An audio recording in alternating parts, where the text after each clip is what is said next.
नमस्कार दोस्तों, मैं हूं अलका पांडे। आपकी पाठशाला में आपका स्वागत करती हूं। ये जो उत्तर प्रदेश स्पेशल जीके का चल रही थी क्लास, उसका ये पार्ट 7 है।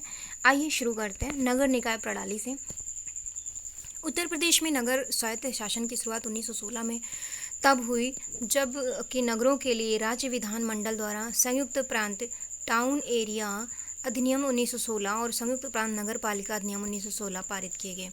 स्वतंत्रता के बाद 1959 में एक और अधिनियम पारित किया गया। 1993 में केंद्र सरकार द्वारा संविधान में 74वां संशोधन करके एक नया अध्याय 9 का जोड़ा गया और अनुच्छेद 243 से 243 जी तक इनके लिए विशेष व्यवस्था की गई। 74वें संविधान संशोधन के बाद उत्तर प्रदेश सरकार द्वारा उत्तर प्रदेश स्थानीय स्वशासन कानून संशोधन अधिनियम 1994 लाया गया। ये सब आप अच्छे से नोट करते हुए चलिएगा। बहुत ही वही चीज़ें इसमें डाली गई हैं जो इम्पॉर्टेंट हैं, तो इसमें ऐसा नहीं है कि कोई लाइन जो है वो छोड़ दीजिए, इसे आप नोट करते हुए चलिएगा। नगर निगम, इसमें एक नगर प्रमुख होता है, मेयर कहते हैं उसको, एक उप मेयर होता है, वह 3 प्रकार के सभासदों से होती है नगर निगम निकाय। नगर प्रमुख 5 वर्ष के लिए चुना जाता है और पद ग्रहण तिथि से 2 वर्ष तक उसके खिलाफ अविश्वास प्रस्ताव नहीं लाया जा सकता। यदि 2 वर्ष बाद अविश्वास प्रस्ताव लाया गया है और वह पास नहीं हुआ है तो उस तिथि से पुनः 2 वर्ष तक ऐसा नहीं लाया जा सकता। सभासदों में 3 प्रकार के सभासद होते हैं, निर्वाचित, मनोनीत और पदेन। निर्वाचित सदस्य प्रत्येक वार्ड से एक एक चुने जाते हैं, जिनके लिए यह आवश्यक है कि उनका नाम निर्वाचक सूची में हो, उम्र 21 वर्ष से कम ना हो, विधानमंडल का सदस्य होने की योग्यता रखता हो। निगम में निर्वाचित सदस्यों की संख्या 60 से कम और 110 से अधिक नहीं हो सकती। निगम के मनोनीत सदस्यों 5 से 10 के बीच को राज्य सरकार द्वारा मनोनीत किया जाता है। पदेन सदस्यों में नगर क्षेत्र वाले एमपी, एमएलए, राज्यसभा तथा विधान परिषद सदस्य आते हैं। निगम का कार्यकाल 5 वर्ष का होता है। नगर पालिका परिषद, एक अध्यक्ष होता है, एक उपाध्यक्ष होता है। मनोनीत सदस्यों की संख्या 3 से 5 हो सकती है। निर्वाचित सदस्यों की संख्या 25 से 55 हो सकती है। नगर पंचायत, एक अध्यक्ष, एक उपाध्यक्ष, निर्वाचित सदस्य संख्या 10 से 24, मनोनीत सदस्य संख्या 2 से 3। उसके बाद लोकायुक्त के बारे में जान लेते हैं। उत्तर प्रदेश सरकार द्वारा 1975 में उत्तर प्रदेश लोक आयुक्त तथा उप लोकायुक्त अधिनियम 1975 पारित किया गया और इस अधिनियम के तहत 14 सितंबर 1977 को उत्तर प्रदेश का प्रथम लोकायुक्त न्यायमूर्ति विश्वंभर दयाल को नियुक्त किया गया। लोकायुक्त और उप लोकायुक्त का कार्यकाल पहले 6 वर्ष निर्धारित था, लेकिन जून जुलाई 2012 में किए गए संशोधन के बाद अब 8 वर्ष है। इस पद पर सेवानिवृत्त न्यायाधीश की नियुक्ति की जाती है। स्वतंत्र भारत में उत्तर प्रदेश में पंचायती प्रणाली कब लागू की गई? 15 अगस्त 1947 से। प्रदेश में पंचायतों का त्रिस्तरीय प्रणाली कब लागू किया गया? 1961-62 में। पंचायतों के लिए संविधान में कौन अध्याय जोड़ा गया? अध्याय 9। उत्तर प्रदेश में नगरीय स्वायत्त शासन कब शुरू हुआ? 1916 से। नगरीय स्वायत्त शासन को संवैधानिक दर्जा कब मिला? 1993 में। संविधान का अध्याय नगरीय स्वशासन से संबंधित है, अध्याय 9 का से। नगर निगमों में नगर प्रमुख को किस नाम से जाना जाता है? मेयर या महापौर। जून 2001 से गांव की चौकीदार को कहा जाता है रजक। उत्तर प्रदेश लोक सेवा प्राधिकरण, 1976 में उत्तर प्रदेश लोक सेवा प्राधिकरण की स्थापना की गई। राज्य मानवाधिकार आयोग, राज्य में मानवाधिकार के संरक्षण हेतु मानवाधिकार संरक्षण अधिनियम 1993 की धारा 21 के तहत राज्य मानवाधिकार प्रयोग का गठन 7 अक्टूबर 2002 को किया गया। राज्य सूचना आयोग, सूचना अधिकार अधिनियम 2005 की धारा 15 के तहत राज्य सूचना आयोग का गठन 14 सितंबर 2005 को किया गया। राज्य के प्रथम सूचना आयुक्त न्याय M.A. खान ने 22 मार्च 2006 को पदासीन हुए थे। मुख्य सूचना आयुक्त तथा अन्य सूचना आयुक्तों का कार्यकाल 5 वर्ष या 65 वर्ष की आयु में होता है, जो भी पहले होता है, चाहे 5 वर्ष पूरा हो जाए या 65 वर्ष की आयु पूरी हो जाए, तो इनमें से जो भी पहले होगा उतना उसका कार्यकाल हो जाएगा।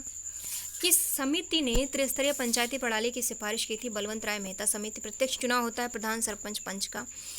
ग्राम पंचायतों के गठन से कौन सा अनुच्छेद संबंधित है? अनुच्छेद 40। राज्यपाल नियुक्ति, राष्ट्रपति द्वारा 5 वर्ष कार्यकाल, 1 से अधिक राज्यों का राज्यपाल हो सकता है।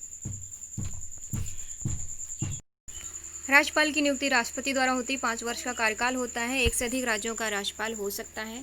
राज्यपाल की नियुक्ति किस अनुच्छेद से संबंधित है? अनुच्छेद 155। पंचायती राज एक व्यवस्था स्थानीय स्वशासन की, जैव संबंधों के समान त्रिस्तरीय प्रणाली की, लोकतांत्रिक विकेंद्रीकरण की। राज्य के पंचायती राज संस्थाओं में महिलाओं के लिए आरक्षण है, कुल स्थान का 1/3 हिस्सा। उत्तर प्रदेश में किसी नगर का मेयर होता है, उस नगर निगम का पदेन सदस्य होता है। राज्य के नगरों में मेयर का निर्वाचन सीधे नगर के निर्वाचकों द्वारा होता है। मुख्य मेट्रोपॉलिटन मजिस्ट्रेट है कानपुर में। और ये है एक ऐतिहासिक अध्ययन कर लेते हैं उत्तर प्रदेश के बारे में। अध्याय 20 है। इतिहास का विभाजन 3 भागों में किया गया, प्राग ऐतिहासिक, प्री हिस्ट्री, आदि ऐतिहासिक, प्रोटो हिस्ट्री, और इतिहास है हिस्ट्री। प्राग ऐतिहासिक काल पाषाण काल कहा जाता है इसको, पाषाण यानी पत्थरों का काल। भारत में पाषाणिक सभ्यताओं की खोज की शुरुआत 1863 से होती है, जबकि भारतीय भूतत्व सर्वेक्षण के मिशन रॉबर्ट ब्रूसफुट को पल्लवरम यानी तमिलनाडु से एक पाषाणोत्खनन मिला था। पुरा पाषाण काल, मध्य पाषाण काल और नवपाषाण काल।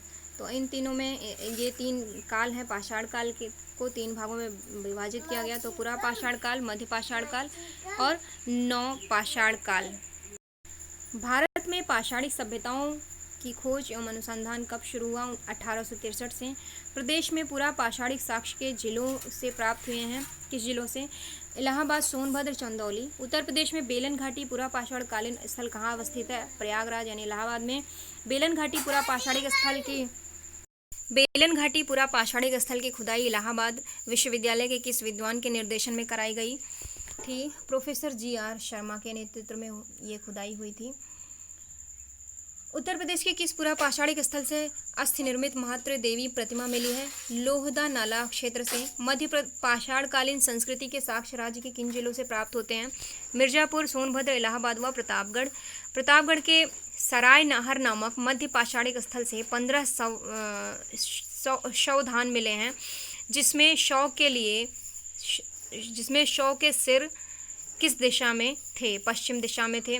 उत्तर प्रदेश में नवपाषाणकालीन साक्ष्य किन जिलों से मिले हैं? प्रयागराज, प्रतापगढ़ व मिर्जापुर यानी और सोनभद्र।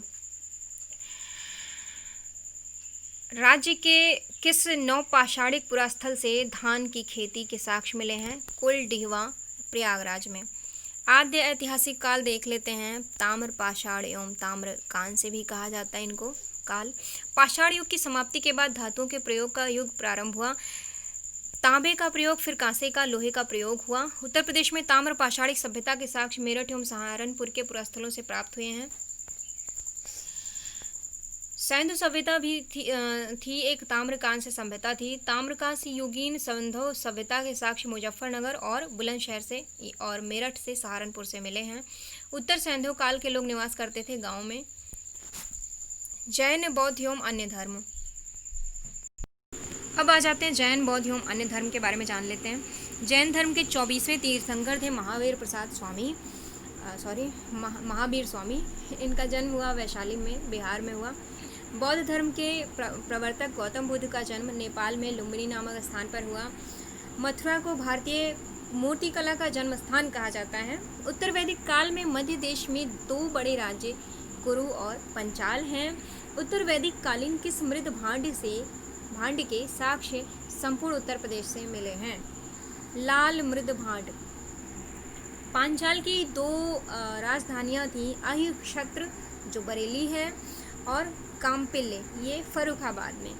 दुष्यंत जिसके पुत्र का नाम भरत पर अपने देश का नाम भारत पड़ा, किस वंश के थे? कुरु वंश के थे दुष्यंत जी। रामायण कथा किस वंश से संबंधित है? इक्ष्वाकु वंश से। 16 महाजनपदों का ज्ञान किस ग्रंथ से होता है? बौद्ध ग्रंथ से होता है। अंगुत्तर निकाय है जिसमें। और बुद्ध काल में उत्तर प्रदेश में कितने प्रमुख गणराज्य थे? 7 थे। बौद्ध धर्म का पालना उत्तर प्रदेश को कहा जाता है। मौर्य साम्राज्य। मगध में मौर्य वंश की स्थापना चंद्रगुप्त मौर्य द्वारा 322 ईसा पूर्व में नंद वंश को पराजित करके की गई थी। चंद्रगुप्त मौर्य थे, उसके बाद बिंदुसार हुए, उनके पुत्र हुए अशोक। शुंग वंश। पुष्यमित्र शुंग नामक एक ब्राह्मण ने 185 ईसा पूर्व में अंतिम मौर्य सम्राट बृहदत्त की हत्या करके मौर्य साम्राज्य पर अधिकार कर लिया और अपनी राजधानी पाटलिपुत्र की जगह विदिशा में बनाया। हिंद यौवन इंडो ग्रीक आक्रमण। भारत पर सबसे पहले आक्रमण उन यूनानियों ने किया जिसे हिंद यौवन कहा जाता है। गांधार कला शैली यूनानियों से मिली है। शक क्षत्रपवंश यानी कि मध्य एशिया में निवास करते थे। ये खानाबदोश तथा बर्बर जाति वाले थे, यानी क्रूर थे ये। कुषाण वंश। कुषाण चीन के सीमावर्ती प्रदेशों के आसपास निवास करने वाली यूची जाति की एक शाखा थी। कुषाण वंश का प्रथम शासक कुजुल कड़फिसेस था। कुषाण राजाओं में सबसे महान कनिष्क था। उसने 78 ईस्वी से शक संवत की शुरुआत की, जो वर्तमान में भारत सरकार द्वारा प्रयोग में लाया जाता है। गुप्त वंश। मगध में गुप्त राजवंश की स्थापना 275 ईस्वी में महाराज श्री गुप्त द्वारा की गई, लेकिन इस वंश का वास्तविक संस्थापक घटोत्कच था। घटोत्कच के बाद उसका पुत्र चंद्रगुप्त प्रथम मगध का शासक बना। इसी ने 319 ईस्वी में गुप्त संवत का प्रवर्तन किया। चंद्रगुप्त प्रथम के बाद उसके पुत्र समुद्रगुप्त ने मगध साम्राज्य की बागडोर संभाली। इसे भारत का नेपोलियन कहा जाता है। संपूर्ण उत्तर प्रदेश गुप्त साम्राज्य का अंग था। समुद्रगुप्त के बाद उसका पुत्र चंद्रगुप्त द्वितीय विक्रमादित्य गद्दी पर बैठा। वह विद्या का बड़ा प्रेमी था। उसके दरबार में 9 विद्वानों की एक मंडली थी, जिसमें कालिदास, धन्वंतरी, छामड़क, अमर सिंह, शंकु, बेताल भट्ट, घटकर, वराहमिहिर, वरुचि। इसके शासन काल को गुप्त काल का स्वर्णयुग कहा जाता है। मंदिर कला का विकास गुप्त काल में ही हुआ था बहुत ज़्यादा। अब गुप्तोत्तर काल। इसी समय कन्नौज के गौखरी वंशीय शासक ईशान वर्मा ने हुणों को पराजित कर उत्तर भारत को हुणों से मुक्त कराया। पुष्यभूति वर्धन वंश, यानी कि वर्धन वंश के संस्थापक पुष्यभूति थे। पुष्यभूति यानी वर्धन से लेकर क्रमशः 3 शासक सामंत थे, लेकिन चौथा शासक प्रभाकर वर्धन ने इस वंश को थानेश्वर का स्वतंत्र शासक बना दिया। प्रभाकर वर्धन का पुत्र हर्षवर्धन था। कन्नौज को हर्षवर्धन के काल में महादेव श्री कहा जाता था। भारत सरकार के राजकीय चिन्ह के रूप में श्रृंखलाट को लिया गया सारनाथ के लघु स्तंभ शीर्ष से। धर्मराज का स्तूप है सारनाथ में। अशोक के पाषाण कलाकृतियों तथा लेखों का निर्माण किया गया। चुनार, जो कि उत्तर प्रदेश में है, बलुआ पत्थरों से किया गया। अयोध्या शिलालेख संबंधित है शुंगों से। मोरा मथुरा का ब्राह्मी लेख संबंधित है शक क्षत्रपों से। गांधार एवं मथुरा कला केंद्रों का विकास कुषाण काल में हुआ। कुषाणों की एक राजधानी पेशावर थी तो दूसरी मथुरा थी। समुद्रगुप्त के उत्तरापथ और दक्षिणापथ अभियानों का वर्णन है प्रयाग प्रशस्तियों में। हर्षवर्धन के काल में कन्नौज की समृद्धि के कारण कन्नौज को किस नाम से जाना जाता था? महादेव श्री। अब आइए जानते हैं दिल्ली सल्तनत के बारे में। मोहम्मद गौरी के विश्वास पात्र गुलाम कुतुबुद्दीन ऐबक, जो कि 1206 ईस्वी में थे, कुतुबुद्दीन ऐबक के दिल्ली के सिंहासन पर बैठने के साथ ही गुलाम वंश का शासन शुरू हुआ। ऐबक जो था उसने अपना नाम बाद में सुल्तान इल्तुतमिश किया। कुतुबुद्दीन ऐबक का जो वंश था उसके बाद जो ये सुल्तान इल्तुतमिश है, उसके बाद ये गद्दी पर बैठा कुतुबुद्दीन ऐबक के बाद। जौनपुर की स्थापना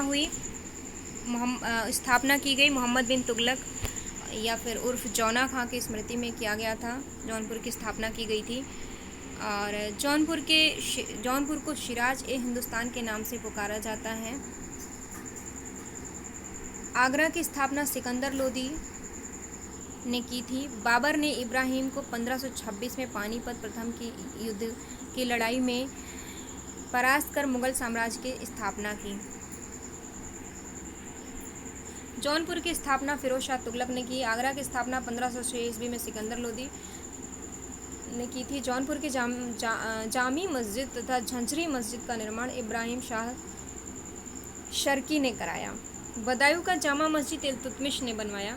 मुगल काल देख लेते हैं। जहीरुद्दीन मोहम्मद बाबर ने 1526 ईस्वी में दिल्ली सल्तनत की खंडारों पर मुगल साम्राज्य की स्थापना की।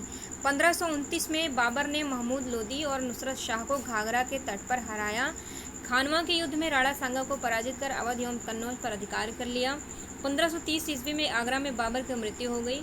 बाबर के पुत्र हुमायूं और दिल्ली का सुल्तान बनाया गया हुमायूं को, लेकिन इसे सूर्यवंश के संस्थापक शेरशाह सूरी के हाथों बुरी तरह पराजित होना पड़ा। शेरशाह सूरी एक अफगान था और उसके बचपन का नाम फरीद खां था। शेरशाह सूरी 1545 ईस्वी तक दिल्ली का शासक रहा। कालिंजर पर आक्रमण 1545 ईस्वी के दौरान तोप का गोला फट जाने से उसकी मृत्यु हो गई थी। 1555 में हुमायूं फिर शासक बना। 1556 में वह अपने पुस्तकालय से गिरकर मर गया। हुमायूं की मृत्यु के बाद 1556 ईस्वी में कलानौर, जो कि पंजाब में उसके पुत्र अकबर की दिल्ली के शासक के रूप में ताजपोशी हुई। अकबर के नवरत्नों में शामिल दो प्रसिद्ध मंत्री टोडरमल और बीरबल उत्तर प्रदेश के थे। शाहजहां द्वारा दिल्ली के मुगलों की राजधानी बनाने से पूर्व तक आगरा की मुगल साम्राज्य की राजधानी थी और शाहजहां के बाद मुगल सत्ता औरंगजेब के हाथों में आई। अवध सूबा कब और किसके नेतृत्व में स्वतंत्र हुआ? 1722 में सादत खां बुरहान उल मुल्क के नेतृत्व में स्वतंत्र हुआ। अवध की राजधानी किसने फैजाबाद से लखनऊ कर दी? आसफुद्दौला ने। मुगल साम्राज्य के अंतिम शक्तिशाली शासक औरंगजेब के बाद उत्तर प्रदेश में कितने स्वतंत्र राज्य बने? 5। अकबर के नवरत्नों में 2 उत्तर प्रदेश के थे, बीरबल और टोडरमल। सल्तनत काल में दिल्ली से आगरा राजधानी किसने परिवर्तित की? सिकंदर लोदी ने। मुगल कालीन इतिहासकार उत्तर प्रदेश को किस नाम से जानते थे? हिंदुस्तान नाम से जानते थे। आगरा यानी सीकरी से पुनः दिल्ली राजधानी किसके द्वारा परिवर्तित की गई? शाहजहां। जौनपुर में स्वतंत्र की शर्की राज्य की स्थापना की मलिक सरवर सरदार ख्वाजा जहां ने। फिरोज तुगलक ने उत्तर प्रदेश में जौनपुर के अतिरिक्त एक और नगर स्थापित किया, फिरोजाबाद। अवध के नवाब 1722 से 1856। इनका देख लेते हैं, इनका कार्यकाल था 1722 से 1856 तक। अवध मुगल साम्राज्य का एक सूबा था जिसमें वर्तमान उत्तर प्रदेश का काफ़ी हिस्सा, बिहार के कुछ भाग आते हैं। मुगल साम्राज्य की कमजोरी का लाभ उठाकर 1722 में अवध के सूबेदार सादत खां बुरहान उल मुल्क ने स्वायत्त राज्य की स्थापना की। सादत खां के पश्चात सफदर जंग, जो कि उसका दामाद तथा भतीजा था, उसने अवध पर शासन किया। तत्पश्चात शुजाउद्दौला व आसफुद्दौला अवध के शासक बने। आसफुद्दौला ने अपनी राजधानी फैजाबाद से लखनऊ हस्तांतरित कर दी। 1819 में इस वंश के 7वें शासक सादत खां ने अवध के राजा की उपाधि धारण की। अवध की स्वतंत्र शासकों की कड़ी का अंतिम शासक वाजिद अली शाह था। 1856 में लॉर्ड डलहौजी ने अवध को ब्रिटिश शासन के अधीन कर लिया। 1857 की क्रांति। सन 1857 में हुए प्रथम स्वतंत्रता आंदोलन की शुरुआत मेरठ से हुई थी। इस आंदोलन के पीछे के तत्कालीन कारण तो कारतूसों में सुअर व गाय की चर्बी होना था। 12 मई 1857 को बहादुर शाह द्वितीय को दिल्ली का सम्राट घोषित किया गया। 5 जून 1857 को नाना साहब को कानपुर का पेशवा घोषित किया गया और अवध की बेगम हजरत महल ने अपने पुत्र बिरजिश कादर को अवध का नवाब बना दिया। केंद्र और देख लेते हैं इस 1857 की क्रांति जो हुई थी उसमें जो मुख्य केंद्र थे क्रांति के और उसके नेतृत्वकर्ता जान लेते हैं। लखनऊ में बेगम हजरत महल नेतृत्व कर रही थी। कानपुर से नाना साहब, बरेली से खान बहादुर खान, झांसी से रानी लक्ष्मीबाई, इलाहाबाद से लियाकत अली, फैज़ाबाद से मौलवी अहमदुल्ला, कालपी से तात्या टोपे, मथुरा से देवी सिंह, मेरठ से कदम सिंह। 1867 में भारतेंदु हरिश्चंद्र ने वाराणसी से कवि वचन सुधा तथा 1872 में हरिश्चंद्र मैगजीन का प्रकाशन किया। 1877 में बालकृष्ण भट्ट ने हिंदी प्रदीप निकाला। स्वामी दयानंद सरस्वती ने 1875 में मुंबई में आर्य समाज की स्थापना की। मोहम्मद कासिम ननौतवी एवं रशीद अहमद गंगाही ने 1867 में देवबंद उत्तर प्रदेश में इस्लामी मदरसे की स्थापना की। यहीं से दारुल उलूम या देवबंद आंदोलन की शुरुआत हुई। सर सैयद अहमद खान ने तहफ़ीज़ उल अखलाक तथा राजभक्त मुसलमान नामक पत्रिकाएं निकाली। एनी बेसेंट ने बनारस में 1898 में सेंट्रल हिंदू कॉलेज की स्थापना की जो मालवीय जी के प्रयासों से बनारस हिंदू विश्वविद्यालय बना। स्वामी श्रद्धानंद और मुंशी राम लेखराम ने हरिद्वार में गुरुकुल कंगड़ी की स्थापना की। भारतीय राष्ट्रीय कांग्रेस देख लेते हैं। भारतीय राष्ट्रीय कांग्रेस का गठन 28 दिसंबर 1885 में एक सिविल सर्वेंट ए.ओ. ह्यूम के प्रयासों से हुआ। ए.ओ. ह्यूम थियोसॉफिकल सोसाइटी के प्रमुख सदस्य थे। भारतीय राष्ट्रीय कांग्रेस का अध्यक्ष व्योमेश चंद्र बनर्जी थे। खिलाफत आंदोलन 20 जून 1920 को इलाहाबाद में गांधी जी की अध्यक्षता में खिलाफत कमेटी की बैठक हुई, जिसमें खिलाफत आंदोलन के प्रस्ताव को पास किया गया। 1924 में यह आंदोलन समाप्त हुआ। असहयोग आंदोलन 1921-22 में चले असहयोग का प्रभाव उत्तर प्रदेश के गांवों तक फैल गया था। 5 फरवरी 1922 को एक भयानक भीड़ ने चौरी चौरा गोरखपुर में स्थित पुलिस स्टेशन को घेर कर 22 जवानों को जिंदा जला दिया। ये डेट आप याद कीजिए, 5 फरवरी 1922, क्योंकि ये 2-3 बार पूछा गया है एग्जाम में। इस घटना से आहत होकर गांधी जी ने 12 फरवरी 1922 को समय से पूर्व असहयोग आंदोलन को वापस लेने की घोषणा कर दी। स्वराज पार्टी असहयोग आंदोलन के असमय वापसी से दुखी होकर 1923 में चित्तरंजन दास एवं मोतीलाल नेहरू ने इलाहाबाद में स्वराज पार्टी की स्थापना की। 16 जून 1925 को चित्तरंजन दास की मृत्यु के बाद मालवीय जी ने लाला लाजपत राय के साथ मिलकर स्वतंत्र कांग्रेस पार्टी नाम से नई पार्टी बनाई। मालवीय जी और मोतीलाल के बीच मतभेद हो गया था। सविनय अवज्ञा आंदोलन 6 अप्रैल 1930 को यह आंदोलन शुरू हुआ। गांधी जी अपने 78 सत्याग्रहियों के साथ दांडी समुद्र तट पहुंचकर नमक कानून तोड़ा। इन्होंने दांडी अहमदाबाद में है, 385 किलोमीटर की पैदल यात्रा थी ये। क्रांतिकारी आंदोलन 1924 में कानपुर में हिंदुस्तान रिपब्लिक एसोसिएशन की स्थापना की गई। इस एसोसिएशन के सेनापति चंद्रशेखर आज़ाद थे। मुख्यालय आगरा था इसका। इस एसोसिएशन के कुछ सदस्यों ने 9 अगस्त 1925 को लखनऊ के निकट काकोरी में ट्रेन से सरकारी खजाने को लूट लिया। इस घटना को काकोरी कांड के नाम से जाना जाता है। इस कांड में पंडित राम प्रसाद बिस्मिल, अशफाक उल्ला खां और रोशन सिंह को फांसी की सजा सुनाई गई और राम प्रसाद खत्री, मनमनाथ गुप्ता सहित अनेक क्रांतिकारियों को कारावास दिया गया। इस कांड में क्रांतिकारियों की तरफ से मुकदमा चंद्रभान गुप्त ने लड़ा। उत्तर प्रदेश के शिव वर्मा तथा जयदेव कपूर के सहयोग से 8 अप्रैल 1929 को भगत सिंह और बटुकेश्वर दत्त ने केंद्रीय विधानमंडल में बम फेंका। 27 फरवरी 1931 को इलाहाबाद के अल्फ्रेड पार्क में पुलिस से लड़ते हुए चंद्रशेखर आज़ाद शहीद हो गए। किसान आंदोलन 1918 शहीद हो गए और इन्होंने खुद को गोली मारी थी, क्योंकि इन्हें मंजूर नहीं था ये किसी और के हाथों मारे जाएं। फिर किसान आंदोलन देख लेते हैं। 1918 में गौरीशंकर मिश्र, इंद्र नारायण द्विवेदी तथा मालवीय जी के प्रयासों से उत्तर प्रदेश किसान सभा का गठन किया गया। प्रतापगढ़ जिले में नई धोबीबंद आंदोलन चलाया गया। 1935 के भारत सरकार अधिनियम के तहत 1937 में प्रांतीय विधानसभाओं के चुनाव हुए, जिसमें कांग्रेस को पूर्ण बहुमत मिला। 28 विधानसभा सीटों में से 134 सीटें प्राप्त कर कांग्रेस ने अकेले सरकार बनाई। इस सरकार में प्रधानमंत्री अर्थात मुख्यमंत्री गोविंद वल्लभ पंत थे। उत्तर प्रदेश का नाम संयुक्त प्रांत से उत्तर प्रदेश कब पड़ा? 12 जनवरी 1950 से। भारत छोड़ो आंदोलन के दौरान उत्तर प्रदेश के किस शहर में अस्थायी सरकार बनाई गई? बलिया में। अस्थायी सरकार का नेतृत्वकर्ता कौन था? चित्तू पांडे। क्रांतिकारी राष्ट्रवादियों का मुख्य केंद्र था उत्तर प्रदेश। क्रांतिकारी राष्ट्रवादियों के एक संगठन हिंदुस्तान रिपब्लिक एसोसिएशन का गठन कहाँ किया गया? कानपुर में। और इसका सेनापति आज़ाद थे, चंद्रशेखर आज़ाद। सविनय अवज्ञा आंदोलन सविनय अवज्ञा के दौरान इलाहाबाद में नेहरू ने किसके सहयोग से करबंदी आंदोलन चलाया? जयप्रकाश नारायण एवं शास्त्री जी। भारतीय राष्ट्रीय कांग्रेस की स्वतंत्रता तक इलाहाबाद में कितने अधिवेशन हुए? 3 हुए कुल, 1888, 1892 और 1910 में। उत्तर प्रदेश के और किस शहर में 3 अधिवेशन हुए? लखनऊ में 1899, 1916 और 1936 में। उत्तर प्रदेश के किस शहर के अधिवेशन में प्रथम भारतीय महिला अध्यक्ष सरोजिनी नायडू को बनाया गया? कानपुर, 1925 में।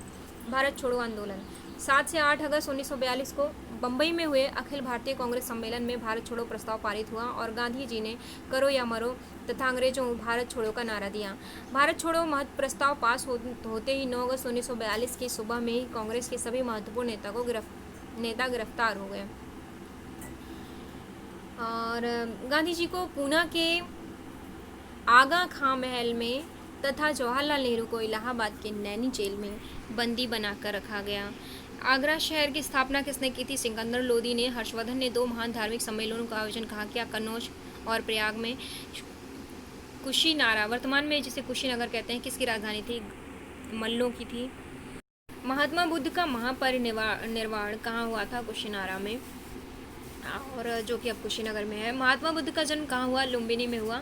1 नवंबर 1858 ईस्वी को महारानी घोषणा पत्र को इलाहाबाद में किसने पढ़कर सुनाया था? लॉर्ड कैनिंग ने। कानपुर षड्यंत्र मुकदमा किस आंदोलन के नेताओं के विरुद्ध था? साम्यवादी आंदोलन। चौरी चौरा घटना कब घटी? 5 फरवरी 1922 को। उत्तर प्रदेश के किस शहर को सल्तनत काल में पूर्व का शिराज कहा जाता? जौनपुर को। निम्न में से किन स्थानों की तीर्थ यात्रा अशोक ने नहीं की? अयोध्या और हरिद्वार। सन 1857 के प्रथम स्वतंत्रता आंदोलन में बरेली में किसने नेतृत्व किया? खान बहादुर। टोपरा जो कि सहारनपुर तथा मेरठ के अशोक स्तंभ लेखों को दिल्ली किसने लाया? फिरोज शाह ने। 1857 के प्रथम स्वतंत्रता आंदोलन से निम्न में से कौन संबंधित नहीं था? उधम सिंह। जौनपुर नगर किसके स्मृति में स्थापित किया गया? मोहम्मद बिन तुगलक। सारनाथ का प्राचीन नाम क्या था? सारनाथ के प्राचीन नाम क्या था? इसे आप हटा दीजिएगा, सारनाथ का प्राचीन नाम सारनाथ ही था, इसे हटा दीजिए, गलती से लिख दिया गया है। काकोरी षड्यंत्र केस हुआ था 1925 में। अखिल भारतीय किसान सभा का प्रथम अधिवेशन हुआ था लखनऊ में। बाबा रामचंद्र ने किसानों का संगठन किया था अवध में। हिंदुस्तान रिपब्लिक संगठन की स्थापना की गई थी कानपुर में। अवध के नवाबों की प्रारंभिक राजधानी फैजाबाद थी। उत्तर पश्चिमी प्रांत 1836 में कहा गया। आगरा और अवध का संयुक्त प्रांत 1877 में और संयुक्त प्रांत 1937 में और उत्तर प्रदेश 1950 से कहा गया। भारत छोड़ो आंदोलन के समय उत्तर प्रदेश के किस जिले में समांतर सरकार की स्थापना की गई? बलिया। वह स्तूप स्थल जिनका संबंध भगवान बुद्ध के जीवन के किसी घटना से नहीं रहा? सांची। उत्तर प्रदेश के किस स्थान पर हर्षवर्धन ने बौद्ध महासम्मेलन का आयोजन किया था? प्रयाग। तो ये आज ये उत्तर प्रदेश स्पेशल का जो लास्ट पार्ट था ये आज पूरा हो गया है। आज ये वीडियो थोड़ी लंबी हो गई, आप इसे अच्छे से नोट करते हुए चलिएगा। आज पूरा हो गया, अब अगला विषय मैं लेकर आऊँगी, तब आप इसे आप ज़रूर बताइएगा कैसा लगा। ये नोट्स आप नोट कर लीजिए अच्छे से। आपका बहुत बहुत धन्यवाद। नमस्कार।